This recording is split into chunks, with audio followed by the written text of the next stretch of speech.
Je m'appelle Guy Sinden, coprésident de Droit au corps, et j'aimerais vous exposer notre façon d'aborder le sujet des mutilations sexuelles. Droit au corps milite pour l'abandon de toute pratique visant une modification sexuelle sans le consentement libre et éclairé du sujet, a fortiori en l'absence de raisons médicales urgentes et sérieuses.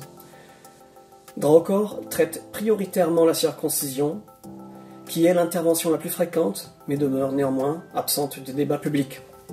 En général, les réactions habituelles à une souffrance subie sont l'indignation, la tristesse, qui souvent s'extériorise par la colère et peut générer un besoin d'affrontement. Afin d'échapper à ces énergies négatives, nous avons opté délibérément pour une approche basée sur la compassion. Car au-delà de la souffrance des victimes, il est nécessaire de prendre également en compte celle que pourraient éprouver les individus se sentant menacés dans leur tradition. Droit au corps souhaite que toutes les parties concernées par les mutilations sexuelles progressent ensemble vers cette fin.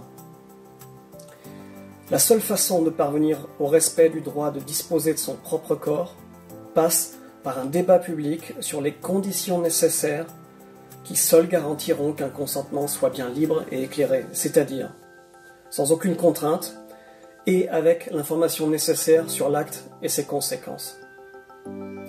Quelle est notre façon de procéder ? Informer d'abord, et ainsi participer à la formation du public et des professionnels de santé, mais également porter une oreille attentive aux victimes et leur apporter de l'aide. Notre conviction profonde est que c'est la seule façon d'obtenir l'abandon de ces pratiques. Certes, ça sera plus long, mais nous sommes persuadés que ce sera beaucoup plus efficace dans la durée qu'une simple interdiction.